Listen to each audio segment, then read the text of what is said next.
This is my first training session here at Super Training in California. This is the third time I'm training for a world record attempt squat, and I don't think I've had the same person wrap my knees for every single meet. It's always been a new guy. In this case, it was Juan, and he did a really good job because I do a spiral technique on the knee that doesn't cut off the circulation too bad, and it's just not hacked around in circles on there. It has to actually spiral up into the above the knee, and it works really well. And these squats, they get ugly during training because you're just, you don't get real amped up, and it's just feeling the suit and getting the gear straightened out. And I just, half the time you don't even know what weight's on there. You try to guesstimate, might be, it all feels the same after 1,000 pounds anyway. So my briefs are different for this meet than they were the other two. The other two I had 6-year-old briefs from old metal ones, just the metal Vikings. These are Predators, but they're modified. I had them re-engineered according to my design, and they have really been wonderful, but it takes a lot of weight to get you down in the hole with them. I mean, I can open my legs all I want, I still can't get down unless that weight is extremely heavy. And then when you put the canvas suit on top of it, it's just it has a tremendous stopping power. Talk us a little bit through this next one. It seems like you're real precise when you unrack these big weights. See sometimes newer guys in competitions will they'll open up with 700 or so, and they bobble it a couple times. So talk us through, some of the things, some of the cues that you're going through in your head when you're unracking these massive weights here. Well, I always try to take a weight down into the hole, but it seems to be very difficult in training to get down as far as you want to, because for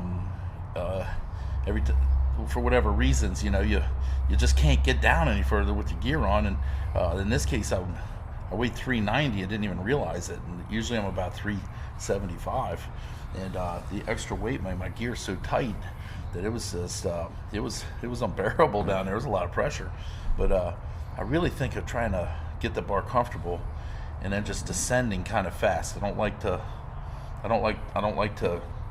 air brake it. When you go down and you just start putting on the brakes every 2 or 3 inches, that's a recipe for disaster. So I have to talk myself in, because once I'm under that bar and standing up with it, there's actually really no thought process going on. Right. It's just you're in a moment of time, and it's all standing still and blurry, and you can't really hear anything or see anything at the point. Trying to get your upper back tight right here, your lats tight. And you see, it's hard to get under the bar, and then what we had done here is we decided to raise the bar up a couple holes higher than where I go. Then once I get under it, they'll lower it back down on my back. And with these monoliths, you can do that, and it's a really good idea. It actually made me a lot more comfortable getting under the bar, because you saw it's hard to bend, but those knee wraps are these 3X knee wraps, and they do not let your knees bend at all. It takes a tremendous amount of weights, and you can't, unless you are squatting over 1,000. Your knees aren't going to bend. Right. And you see the pain there. It's just I'm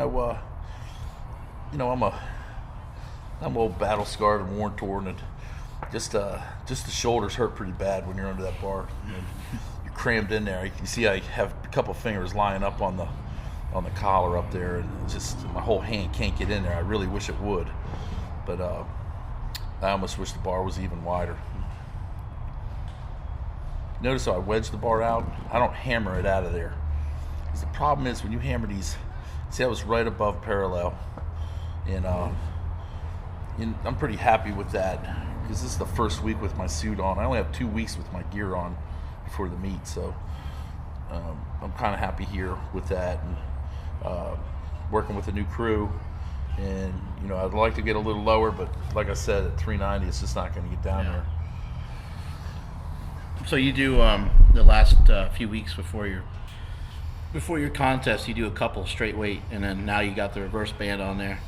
Yeah, I do the reverse band when I get into the 12s, because it takes a long time to recover from these heavy squats, and if you just go into the 1200 plus range every time, you're gonna you're gonna be fried by the time the meat comes.